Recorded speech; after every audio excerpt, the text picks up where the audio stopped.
معزز ناظرین، حاضرین اور ذی وقار سامعین،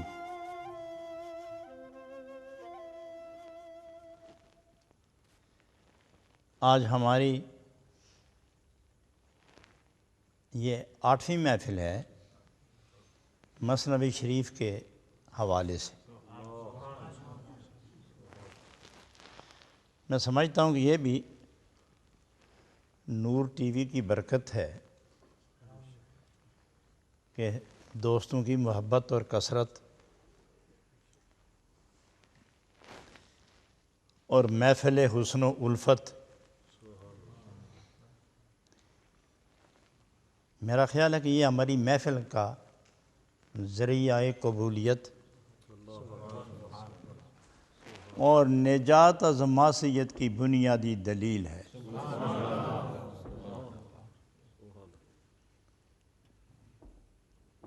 ہمارے کل کے درس میں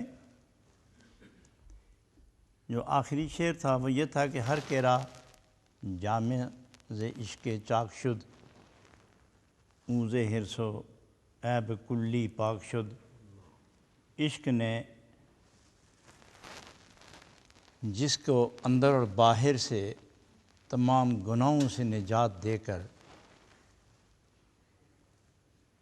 ایک نئی زندگی دی ہے، وہ دنیا میں بھی کامیاب اور شاد کام ہیں اور اللہ کے نزدیک بھی محبوب اور مقبول ہیں۔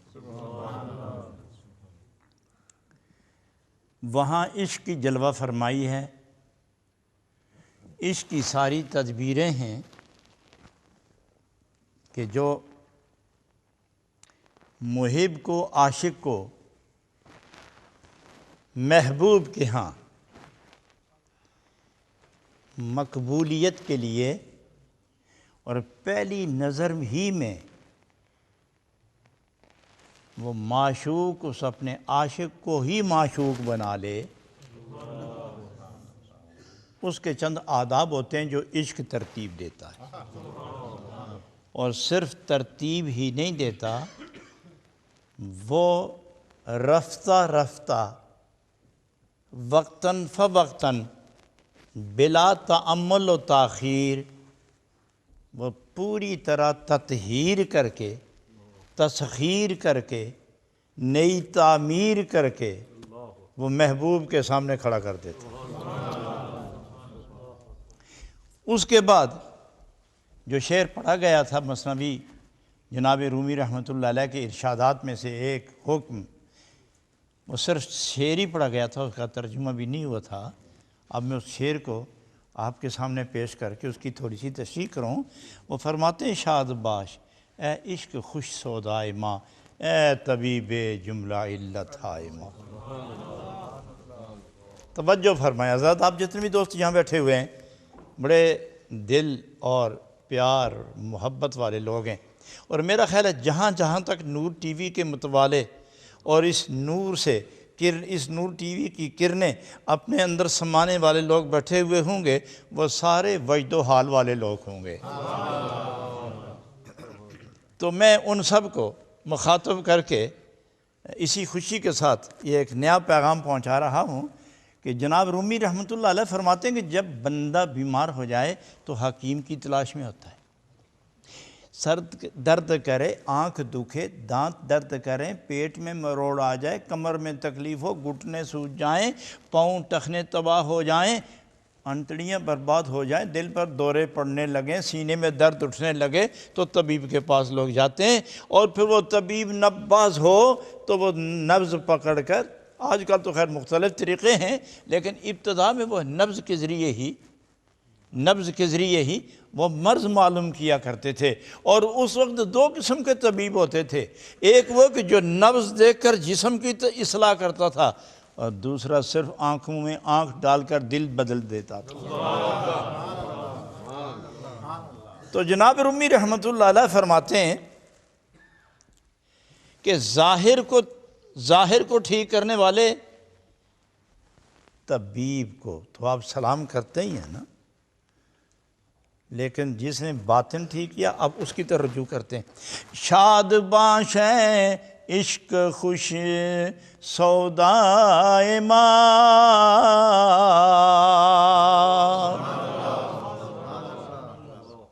اے طبیب جملہ علت ہائے ماں۔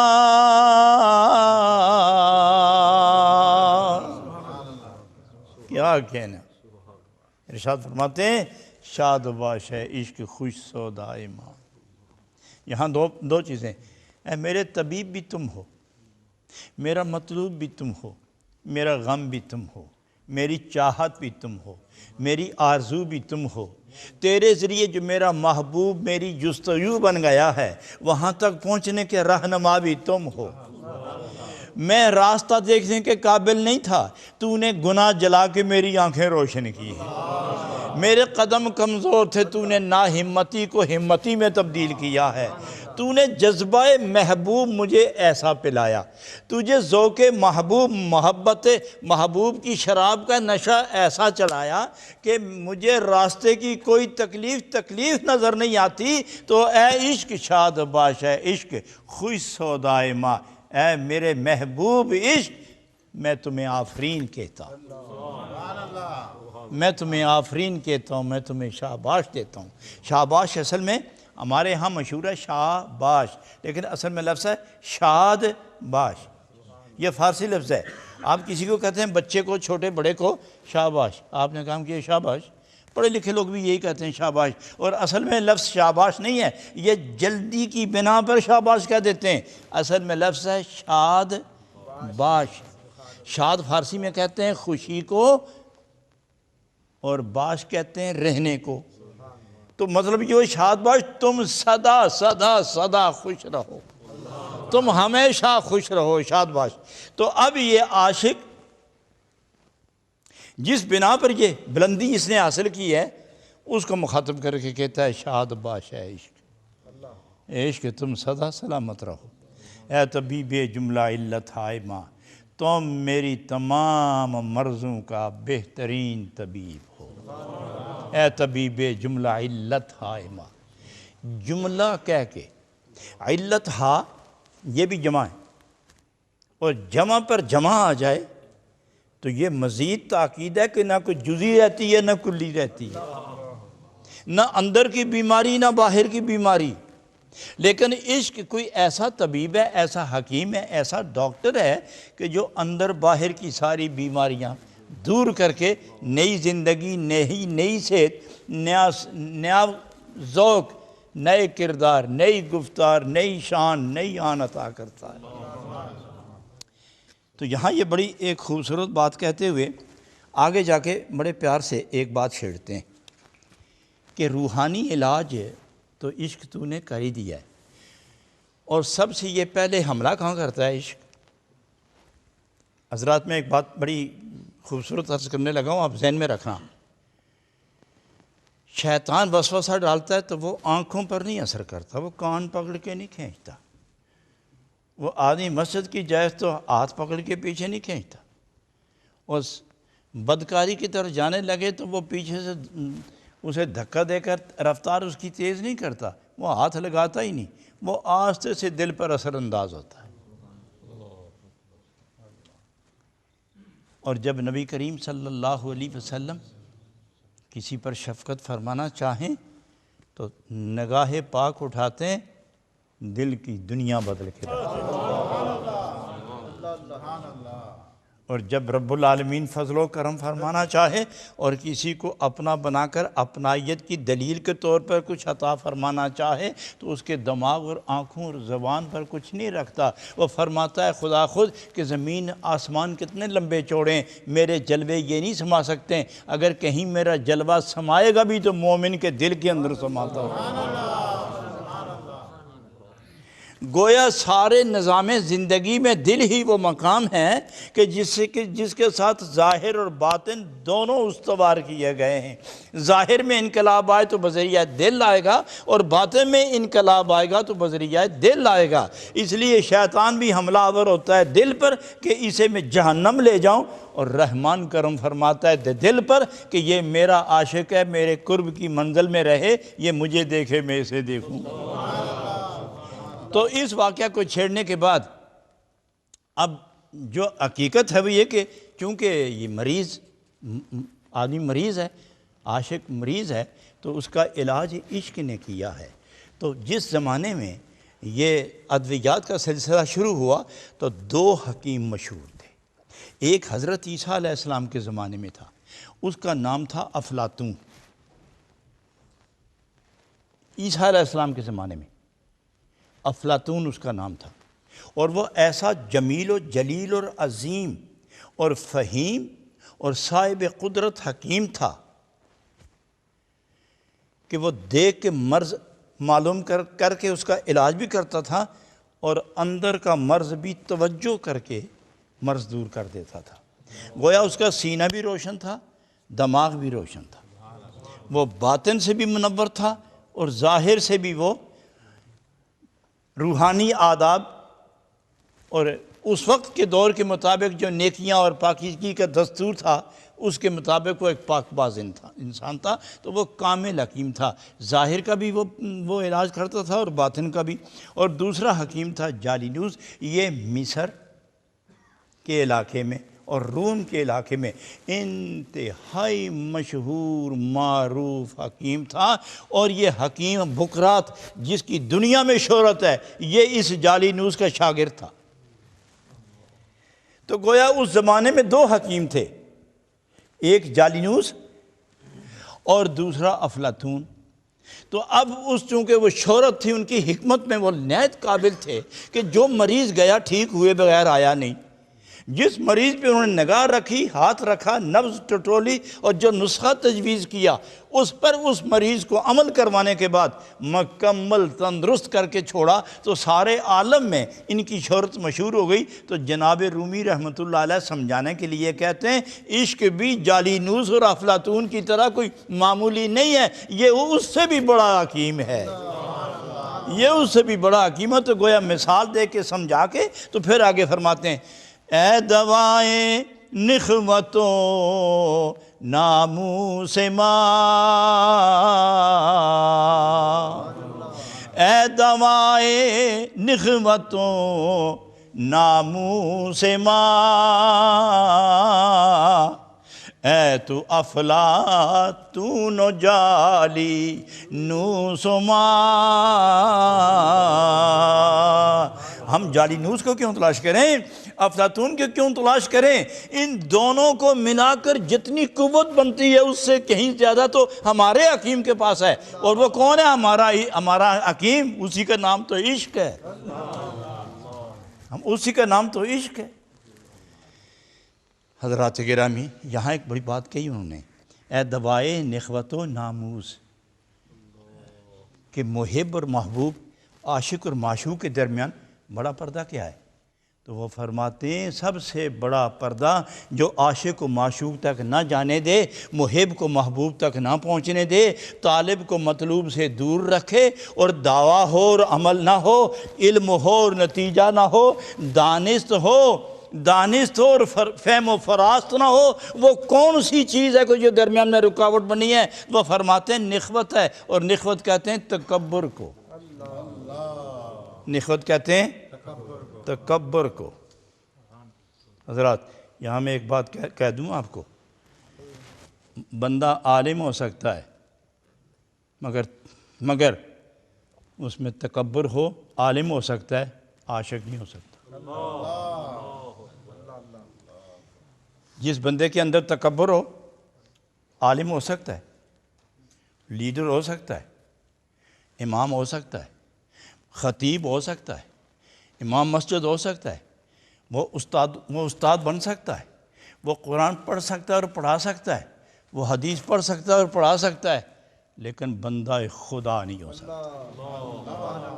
وہ مقبول خدا نہیں ہو سکتا، اس لیے کہ سب سے بڑا حجاب جو بندے اور خدا کے درمیان، آج عابد اور معبود کے درمیان، محب اور محبوب کے درمیان، عاشق اور معشوق کے درمیان ہے، وہ تکبر ہے۔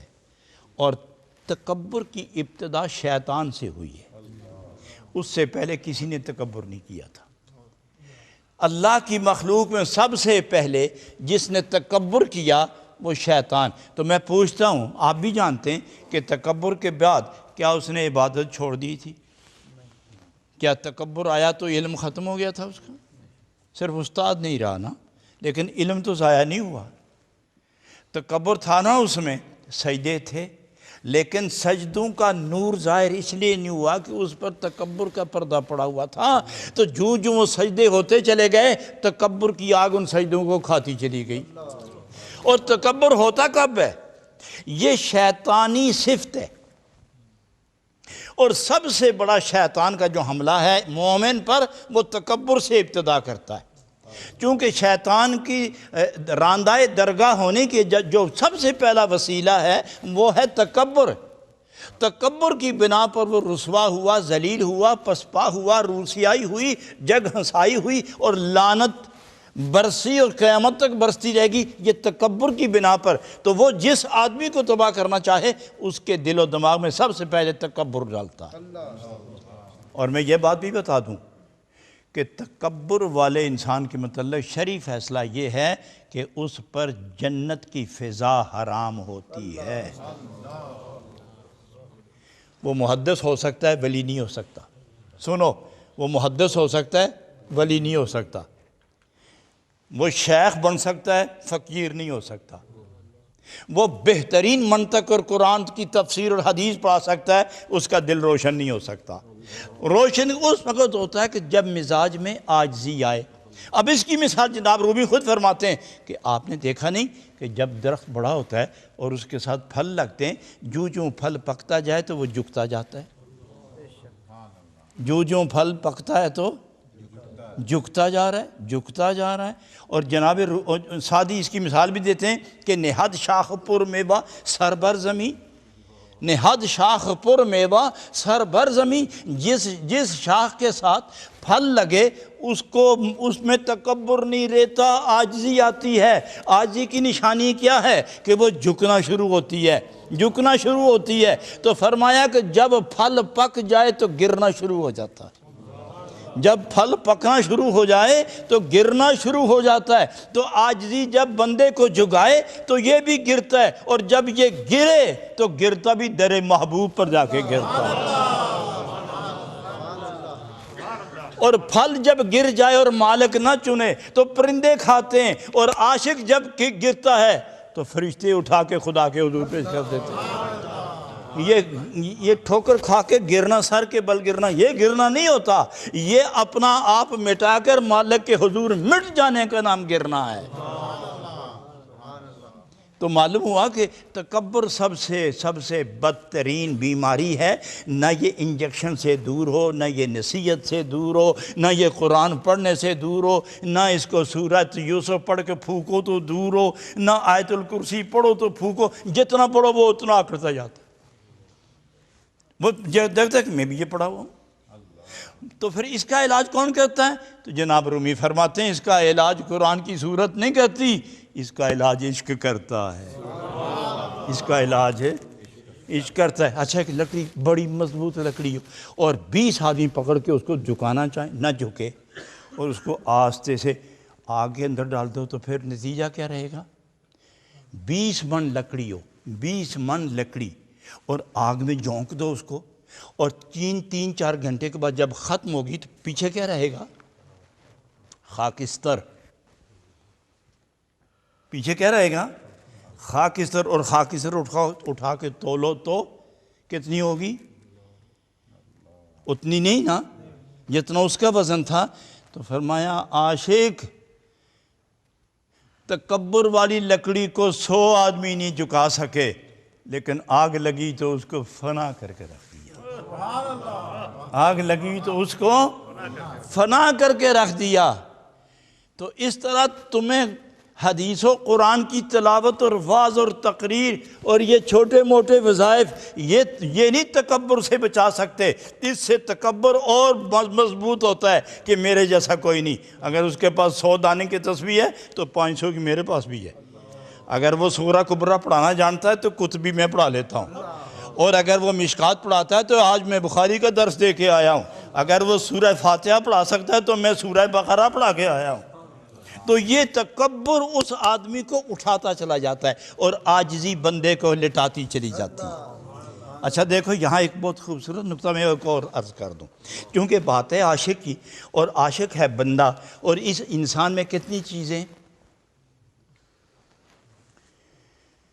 دیکھیے حضرات، جس سے یہ مکان بنائے، جس سے یہ بندہ بنائے، آگ کا جوہر، پانی کا جوہر، ہوا کا جوہر اور مٹی کا جوہر، یہ 4 ہو گئے، اور 5واں روح، چھٹی کوئی ہے نہیں، یہ 5 ہی۔ آگ، ہوا، مٹی، پانی، ان سے یہ وجود بنا ہے۔ بنا ہے مکان، صرف مکان بنا ہے، اب اس کو آباد کرنا ہے۔ تو آباد نہ پانی کر سکا، نہ ہوا کر سکی، نہ آگ کر سکی، نہ مٹی کر سکی۔ کوئی نئی چیز آئے گی جو اس جان کی نہیں ہے، جو اس جنس کی نہیں ہے، کوئی نئی شے آئے گی جو مکان کی زینت بنائے گی، جو مکان کو زینت بخشے گی، وہ ہے روح۔ جب روح اندر آئی تو میں یہ بھی بتا دوں کہ روح کی ابتدا کیسی ہوئی اندر آنے کی۔ آدم علیہ السلام کا جسد انصری، وجود بشری جب مکمل ہوا تو اللہ نے روح کو فرمایا تشریف لے جائیے، وہ جگہ ہے تمہاری۔ اللہ کریم یہ قرب، جو بھی ہو جاؤ۔ روح جب گئی اندر فوراً باہر۔ یہ میں کوئی حکایت نہیں بیان کر رہا، میں جید حضرات کے لکھے ہوئی تفاسیر کے حوالے سے بات کر رہا ہوں۔ روح گئی اندر، فوراً باہر آ گئی۔ اللہ نے فرمایا کیا ہوا؟ جلدی گئی ہو، جلدی آ گئے۔ اللہ کریم بڑا اندھیرا ہے، بڑا اندھیرا ہے، بڑی دوری ہے، بڑا اندھیرا ہے۔ تو رب نے فرمایا اچھا میں بندوبست کر دوں، اگر اندھیرا ختم ہو جائے تو پھر کوئی حکم ہو تو ٹھہر جاؤں گی، دیکھ اندھیرے میں ٹھہر سکتی۔ تو اللہ نے اپنے پیارے محبوب کا نور آدم علیہ السلام کے جسم میں رکھا، تو اس نور سے جب سارا جسم منور ہو گیا تو پھر روح کو کہا دیکھیے نا، آپ جب آدھی رات گھر جائیں اور بتی بجھی ہو تو پھر آپ بٹن تلاش کرتے ہیں ادھر ادھر، اور سارے مکان میں چکر نہیں لگاتے، بٹن تلاش کرتے ہیں روشنی ہو تو آگے جاؤں۔ اور جب گھر بھی آپ کا اور 50 سال سے اس گھر میں رہ بھی رہے ہیں، لیکن بتی بجھ گئی، رات کے 11 بجے ہیں، دل نہیں لگتا آپ کا۔ ارے وہ تیرا بستر، یہ الماری، وہ تیرا سامان، یہ تیرے کپڑے، اور یہ تیرا سارا ساز و سامان، وہ تیرا بریف کیس، وہ تیرا قلم، وہ تیرے رقم، وہ تیرے پاؤنڈ، وہ تیرے ڈالر، وہ پڑے ہیں اندھیرے میں، سر نظر نہیں آتے، لیکن تمہیں یقین ہے ادھر ہی ہے۔ تو پھر پریشان کیوں ہوتے ہو؟ اس لیے کہ اندھیرا ہے۔ جس مکان میں 50 سال رہتے ہو، 1 گھنٹے کے لیے اندھیرا برداشت نہیں کر سکے، تو جو پہلی دفعہ روح آئے گی جس کو اندھیرے کا پتہ ہی نہیں، تو وہ کیسے مانوس ہوگی؟ اس لیے اس کا بندوبست کرنا تھا۔ بندوبست جب کر لیا تو روح اندر بیٹھی، تو اللہ نے فرمایا وہیں رہنا، دل لگ جائے تو رہنا، اور پھر مجھے بتانا کیفیت کیا ہے۔ تو بتاؤ کیا حالت، ماجرا کیا ہے، کیفیت کیسی؟ تو کہا اللہ کریم جو جلوہ وہاں دیکھتی تھی وہ ادھر سے بھی دیکھ رہی ہے۔ تو فرمایا تیرے میرے درمیان جلووں کی تقسیم کرنے والی ذات میرا محبوب محمد الرسول اللہ کا نور اندر موجود ہے، نور ہے اندر موجود۔ تو دیکھیے یہ 4 چیزیں نا، آگ، ہوا، پانی، مٹی اور ایک روح۔ اب آگ دیکھیے، اس میں تکبر ہے، پانی میں تکبر بھی ہے، قوت بھی ہے، حرکت بھی ہے۔ آگ کو دباؤ تو نہیں دبتی، پانی کو روکو تو نہیں رکتا، اور ہوا یہ جدھر جائے حرکت کرتی، چیزیں اڑاتی، ادھر سے ادھر، ادھر سے ادھر، درخت اکھیڑتی، بھاگتی چلی جاتی ہے، اور جو چیز اس کو ملے اس کو بھی اڑا کے لے جاتی ہے۔ تو مزاج کتنے قسم کے ہو گئے بندے میں؟ غور کرو، مزاج کتنے ہو گئے بندے میں؟ ایک ناری مزاج، دوسرا آبی مزاج، تیسرا ہوائی مزاج، چوتھا خاکی مزاج۔ اور جہاں ناری مزاج غالب ہو جائے، جدھر جاتا ہے لڑاتا جاتا ہے، تو وہیں اٹھتا جاتا ہے جدھر جاتا ہے، کیونکہ مزاج ناری ہے۔ اب وہ آرام سے بیٹھ ہی نہیں سکتا، اور آپ جانتے ہیں کہ جہاں کیچڑ زیادہ ہو جائے پھسلن تو ہوتی ہے، اور جہاں بھی آبی مزاج کا آدمی جائے جب تک 2-3 کو گرائے نہیں وہ خوش رہتا ہی نہیں۔ اور جہاں ہوا ہوتی ہے، ایک جگہ سے چیز اٹھائی دوسری جگہ پھینکی تو وہ لوگ مشہور بھی ہے، اس کا کہنا ہی کیا، یہ تو ہے ہی ہوائی ہے، اس پر اعتبار نہ کرے، یہ بندہ ہوائی ہے۔ اور ناری کسی کو یوں کسی کو کہہ دو تو ہے ہی ناری ہے، تو وہ تو 109 کا مقدمہ بن جائے۔ تو ہے نار کا جوہر بھی، اور پانی کا جوہر بھی، ہوا کا جوہر بھی، مگر مٹی کا جوہر موجود ہے۔ مٹی کو اٹھا کے چھوڑو پھر نیچے آ کے بیٹھتی ہے، اور کوئی شے پانی کے حوالے کرو تو اٹھا کے لے جاتا ہے، ہوا کے حوالے کرو تو اڑا کے لے جاتی ہے، آگ کے حوالے کرو تو جلا کے خاک کر دیتی ہے، اور مٹی کے حوالے کرو تو 100 سال کے بعد بھی وہیں رہتی ہے۔ تو اس لیے اللہ نے یہ چاروں چیزیں اکٹھی کرنے کے بعد جب روح ڈالی تو اس میں جس کا مزاج خاکی غالب ہے وہاں عجز و انکسار ہے، یہاں عجز و انکسار، اور وہاں روح، اور روح کے ساتھ پیار، یہاں انکسار وہاں پیار۔ جب یہ دونوں اکٹھے ہوئے تو دونوں کے ملنے سے عشق غالب ہو گیا۔ دونوں غالب ہوئے، دونوں ملے تو عشق غالب ہوا۔ تو جب عشق غالب ہوا تو خاک کے مزاج پر روح کا مزاج غالب ہو گیا، خاک کے مزاج پر روح کا مزاج غالب ہو گیا، چونکہ خاک کا مزاج کثیف ہے اور روح کا مزاج لطیف ہے، لطیف و کثیف۔ جب یہ دونوں مقابلے میں آئے تو کثافت پر لطافت غالب ہے، تو کثافت میں عاجزی ہے، کثافت میں عاجزی ہے، اور لطافت میں کثافت میں بغاوت ہے، کثافت میں بغاوت ہے، لطافت میں عاجزی ہے۔ بغاوت اور عاجزی جب یہ دونوں اکٹھے ہوئے تو بغاوت سے نفرت ہوئی اور عاجزی سے پیار ہوا۔ پیار جب خاک پر غالب ہوا تو روح کا جوہر اور خاک کا جوہر، جب یہ دونوں ملے تو ازل کی آواز یاد آئی، الستو بربکم، تو روح پکاری تھی کیا، قالو۔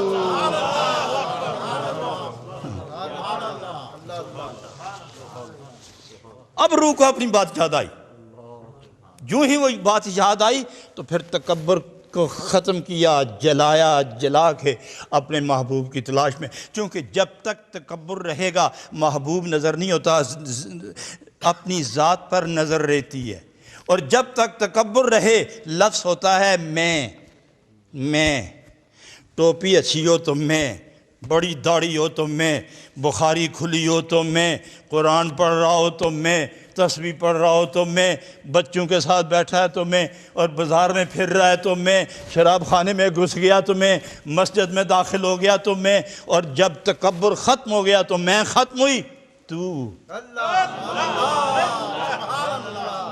تکبر ختم ہوا نا تو اب محبوب سامنے آ گیا، تو اب کیا آواز آئے گی، تو ادھر بھی تو، ادھر بھی تو، ادھر بھی تو، ادھر بھی تو، ادھر بھی، ہر طرف تو ہی تو ہے، تو ہی تو ہے۔ تو اس لیے حضرت رومی رحمت اللہ علیہ محبت سے پکار کے کہتے ہیں، اے دوائے نخوت و ناموس ماں۔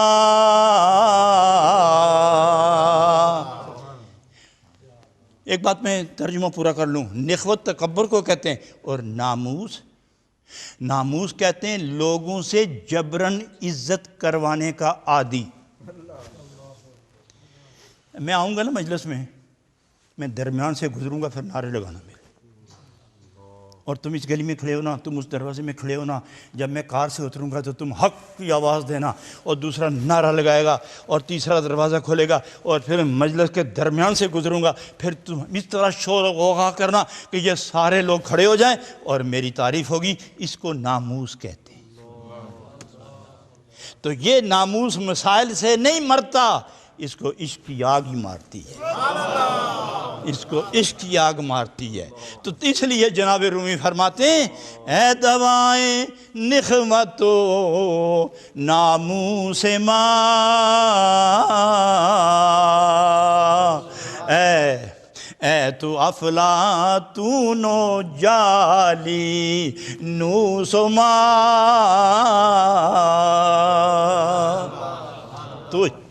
تو ہی افلاطون ہے میرا، تو ہی جعلی نوس ہے میرا، جس نے ناموس گنوایا، جس نے تکبر مٹایا، جس نے میں کو ذبح کروایا، جس نے درجہ تو پہ پہنچایا، اور پھر جدھر گیا، جہاں گیا تلاش یار ہے۔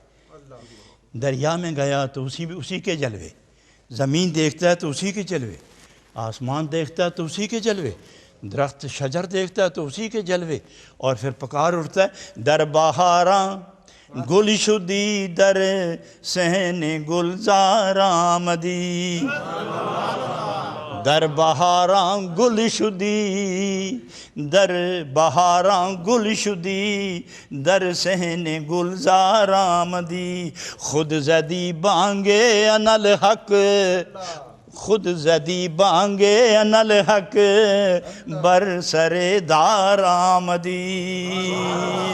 میں یہ ایک بات بڑے شد و مت سے کہنے لگا ہوں کہ میں وحدت الشہود کا قائل ہوں، اور یہ شعر وحدت الوجود والوں کا ہے۔ میں اس طرف ترجمہ نہیں کروں گا۔ شکر ہے کہ آپ میں سے جرت کر کے سوال کرنے والا بھی کوئی نہیں، آدھے والے لوگ بیٹھے ہوئے۔ میں وحدت الوجود کی طرف نہیں جاؤں گا، یہ بہت بڑے بڑے جلیل القدر لوگوں کا مسلک ہے، اور وحدت الشہود بھی بہت بڑے بڑے جلیل القدر لوگوں کا مسلک ہے، اور مجدد سرہندی نے جو سمجھایا اس دانش کے بعد ہم تمام جو بیٹھے ہیں سب وحدت الشہود والے لوگ ہیں۔ اور میں اس کا یہ ترجمہ سمجھاؤں، وحدت الشہود جیسے یہ پھول میرے اور آپ کے سامنے یہ پھول ہے، اس میں خوشبو ہے، یہ پتے ہیں نا، پتے، یہ پتے نہ ہوں تو خوشبو ظاہر نہیں ہو سکتی۔ نہیں سمجھے میری بات؟ یہ جو گلاب کا پھول ہے، اس کا پتا ہوگا، اس کی یہ پیٹلز ہوں گی نا تو خوشبو اس میں ہوگی، اور جب اس کی پتیاں ہی نہ ہوں گی تو خوشبو کہاں تلاش کرو گے؟ جب یہ مخلوق ہی نہ ہوگی تو خدا کا جلوہ کہاں دیکھو گے؟ بہر کیف، یہ ساری کائنات عین خدا نہیں ہے، مظہر خدا ہے، مظہر خدا ہے، جلوہ ذات کو ظاہر کرنے کے لیے یہ ساری کائنات وجود کے اندر آئی ہیں۔ تو آپ بڑے پیار سے ارشاد فرماتے ہیں کہ اے دوائے نخوت و ناموس ماں، اے تو افلاطون و جعلی نوس ماں، کیوں نہ قربان جاؤں تجھ پر کہ تو نے میرا ایسا علاج کر دیا ہے کہ میں جب اپنے آپ کو دیکھتا ہوں تو اس میں بھی اسی کا جلوہ دیکھتا ہوں، گویا میں نہیں ہوں تو ہی تو ہے۔ تو یہ فیضان کس کا ہے؟ عشق کا، یہ فیضان عشق کا۔ تو معلوم ہوا دوستو، اب میں نتیجہ نکالوں، اس کے ساتھ شاید آپ تمام جتنا یہ اجتماع موجود ہے شاید آپ اتفاق نہ کریں، لیکن میں یہ کہنے لگا ہوں کہ یہ خشک نمازیں کسی کام کی نہیں جب تک جلوہ محبوب اس کے اندر موجود ہے، جب تک جلوہ محبوب اس کے اندر نہ ہو۔ تو انشاءاللہ کل میں جلوہ محبوب کا نماز کے اندر کس طرح ملتا ہے، جب جلوہ محبوب نماز میں آئے تو کیا نماز نماز ہی رہتی ہے؟ اس کا فیصلہ کل کریں گے۔ اللہم صلی علی سیدنا محمد وعلی آل سیدنا محمد وبارک وسلم وصلی علیہ۔ آپ تمام حاضرین اور دور و نزدیک کے سننے والے سامعین اور ناظرین، یہ نور ٹی وی قد جاکم من اللہ نور و کتاب مبین، یہ نور اور قرآن بھی نور ہے، وَأَنزَلْنَا إِلَيْكُمْ نُورًا مُبِينًا۔ خدا فرماتا ہے کہ میں نور مبین نازل فرمایا، نور مبین سے مراد قرآن ہے۔ وَقَدْ جَاءَكُم مِّنَ اللَّهِ نُورٌ وَكِتَابٌ مُّبِينٌ، تمہاری طرف میرا نور آ گیا ہے اور تمہاری طرف قرآن نور نازل کیا ہے۔ کبھی نبی پاک کے متعلق یہ نہیں فرمایا کہ میں نے ان کو نازل کیا ہے، نہیں فرمایا، فرمایا ان کو میں نے بھیجا ہے، میں نے ان کو بھیجا ہے۔ اور قرآن کے متعلق فرمایا یہ میں نے نازل کیا ہے۔ تو یہ آنے والے، تشریف لانے والے اور نازل ہونے والے، یہ دونوں نور ہیں۔ ان دونوں نور کی فیضان تقسیم کرنے کے لیے جو ٹی وی معرض وجود میں آیا اس کا نام بھی نور ہے۔ یہ وجہ سرور ہے، یہ حسد کینہ بغض کو دور کرنے والا اور سرور بخشنے والا، اور نبی کے نور کا گیت گا کر دلوں کو نور دینے والا۔ یہ تمام سنیوں کا متفقہ چینل ہے نور۔ تمام سنی حضرات اس کے لیے اپنا آپ قربانی دیں، وقف کریں اور گیت گائیں اور نبی کے نعتیں پڑھیں، اس لیے کہ یہاں چند دن، سال، 2 سال، 10 سال، 20 سال تم نبی کی گیت گاؤ گے تو قبر سے لے کر حشر تک، حشر سے لے کر جنت تک میرا نبی ہی نہ ساتھ لے کے جانے والا ہے۔ حضرات باقی مسئلہ انشاءاللہ کل بیان کریں گے۔ وآخر دعوانا ان الحمدللہ رب العالمین۔ ربنا تقبل منا انک انت السمیع العلیم وتب علینا انک انت التواب الرحیم۔ جہاں جہاں اس نور ٹی وی کے آج کی اس محفل میں، نور ٹی وی میں آج کی اس محفل کو دیکھنے والے لوگ ہیں، یہاں سے لے کر ان کے دلوں تک اللہ اپنی رحمتیں نازل فرما دے۔ اللہ سب کے دلوں کو نبی پاک کی محبتوں کی زنجیر ڈال کر اپنے قرب و معیت کا سرور عطا فرما دے۔ ربنا تقبل منا انک انت السمیع العلیم وتب علینا انک انت التواب الرحیم برحمتک یا ارحم الراحمین۔